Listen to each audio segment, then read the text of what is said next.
Hi, my name is Julian Love, and I'm the lead VFX artist for Diablo 3. So Julian, what was it like bringing the Necromancer back to life in Diablo 3? Well, it's kind of a joy, like we always wanted to bring the Necromancer back, like from the very onset there was discussion, like right away with Diablo 3, like Necromancer was right up there as a class we wanted to bring back. Ultimately, we felt like there were some other classes that we wanted to get into the game first, and so it took us a while, but now that we're here, like the whole team is energized around the notion of bringing this guy back. It was like just a jump for joy when it was announced. This is what we're doing, oh my god! So yeah, it's awesome to revisit a class that everybody loves so much, and to now translate that class forward from Diablo 2 into Diablo 3. Diablo 3 classes are a lot bigger content-wise, right? And we need to do a little work to sort of distinguish the Necromancer from the Witch Doctor, which turns out to not be so difficult as I think everyone imagined. With the Witch Doctor, your pets are a very passive experience. You launch them into the world, and then you just they just do stuff, right? And you have to deal with them, and that's okay for the Witch Doctor. But on the Necromancer side, we're letting you command them around the battlefield. You can target specific monsters that they'll focus fire with a damage buff. Makes them a very effective, powerful single target takedown skill. They're a big part of your damage output rather than just existing as, say, tanks or whatever, right? And the resource is different. We've got essence rather than mana. It's something you have to work to recover, and that opens the door for some new kinds of gameplay. So a good example of that would be Siphon Blood. Siphon Blood is a primary skill. It's a single target channel skill. It lets you recover both life and essence. So as soon as you run out of essence from, say, maybe you were bone spearing or whatever, and you run out, and then you just switch to Siphon Blood, recover that stuff real fast, get back to your monster murdering mayhem. What's it been like working with a class that 20 years ago was released, and now you have all this new technology and hardware at your disposal to make them so much more interesting and diverse and do the things you probably wanted to do 20 years ago? Well, this is the thing. There are a lot of ideas that just were so hard to do in Diablo 2 because it's sprites, and there's a huge particular kind of cost with producing those kinds of assets. But in 3D, it opens up some huge doors. A great example of that would be one of our big AoE skills called Army of the Dead. So when we say army, we're not talking about 20, we're not talking about 50 skeletons, we're talking about over 100 skeletons being risen from the ground, charging to the center, and doing mass damage. Think about it, like if you're a monster and you got attacked by 100 plus skeletons, survival rate on that, like 0, right? So it's a really awesome moment that you get to have that really reinforces that Commander of the Dead vibe in a way that I honestly think just would have been impossible to do in a previous game. Can you talk about why it takes so long to develop and define a class, specifically in Diablo 3? Well, one, they're just big, right? You've got a lot of support elements. It isn't just like, Diablo 2, you made the skills, you made a couple of armor pieces, and you're done. D3, it's a very different experience. You've got a lot of different armor sets you've got to support. You've got the runes, not just the skills, but all the variations. So for us, that's like 6 times 22 skills. It's a huge, I don't think that's math, so I don't know what the number is, but it's massive, right? But then you've got all the support stuff in the form of legendary items and sets, and then sets lead to set dungeons.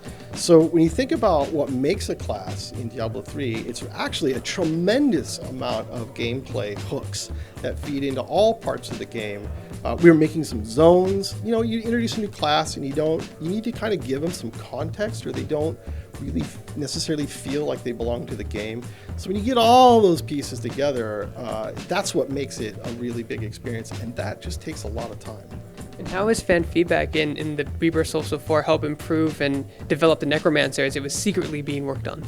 Well, as you can guess, I don't think a month has gone by where we haven't seen some kind of forum post like, I want my Necromancer, where's my Necromancer? And we get it, yeah, that's how we feel too. And, if we could just pop these suckers out willy-nilly, we would we would produce them like that. But looking at all that feedback, and I think just seeing how much everybody loved the class and the particular things that they loved about it, the stuff that was iconic, bone spear, corpse explosion, golems, having skeleton mages, just all that stuff that really stood out and made him this like super juicy, vibrant character.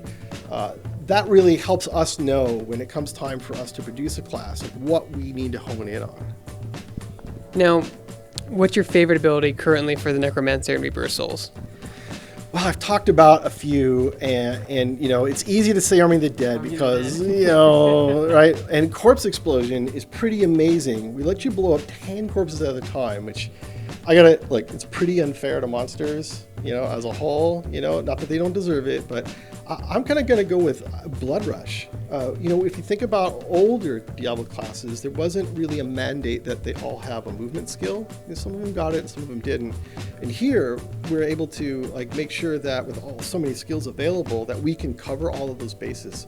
So I really like Blood Rush because it gives suddenly the Necromancer a kind of mobility that previous Necromancer didn't have. And then the thematics behind it, this idea of just shedding all of your skin and flesh, casting your blood forward, jumping chasms, passing through walls, right? It's a really grim, dark magic vibe applied to a movement skill. I think that's pretty awesome. What do you think it is about Diablo that has had it withstand the test of time these last 20 years? There's so many things. If you think about Diablo, it's a very unique game on the landscape of RPGs. It does some pretty awesome but inexplicable things, like combining classic undead fantasies and horror monsters with demons, and then angels. But the angels aren't really necessarily good guys, right? And there's a lot of ambiguity in that. But all of it is sort of a context for humanity, right? So I think the thing about Diablo is that it's a very human experience. It's a very grounded experience that people can easily relate to, right? You see the plight of humanity set against all of these dark forces. And it just, in addition to just being so easy to play, I think it's just easy to get. And so when you've got your choice at the end of the day, what game you want to sit down and play, it's an easy game to just come back to time and time again, and pop open a beer and click a little bit, destroy some demons, and it's just a great time. So what are some of the challenges when porting a game that's actually at its core pretty graphically intensive onto PS4 and Xbox One?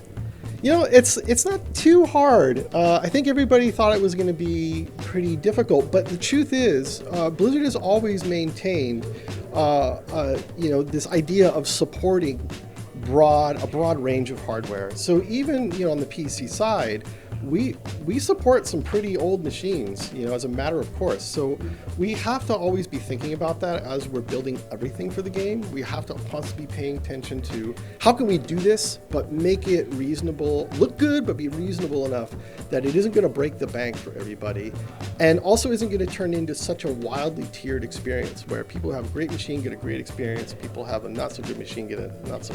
So we want to make sure that it's pretty consistent. And that overall focus from the outset, I think when it came time to port that stuff to PlayStation and Xbox, honestly, I think it took us maybe about, my end, it maybe took just a couple of months of just sort of going through massaging some stuff. Not too bad. The real trick was making the game feel like it was born on the console. That was a trick. That's where the difficulty was, not so much on the performance side. Of course, I say that, and there's probably a programmer who's going to... It's going to... That took 3 years to do. I've definitely made light of somebody's really hard work, but ultimately, I think it was the focus on trying to make it feel like it was born and raised there and was a true console game. That was a trick. No, I played Diablo on PC. When it came out on Xbox, I absolutely loved it because it felt so fluidic, I guess, with the controller. Would you ever add a controller mod or controller support to the PC version? That's a good question. I'm sure we've kicked that one around, but it's not one that I would be familiar with. Yeah, it's a whole UI change when you do that. Yeah. I honestly, I have to say, I don't know the answer to that. What are you most excited about for people to experience with the Necromancer in Diablo Reaper of Souls? What I really am excited about is that everybody's going to get to come back to this super iconic, super dark, super, honestly, I think the most Diablo class ever, right? And get some of the old and get a whole lot of stuff that's new, right? And get a complete reimagining of the Necromancer experience with all the goodness of the like juicy, visceral Diablo gameplay. Those things coming together, I think it's just going to be an amazing magical time for people.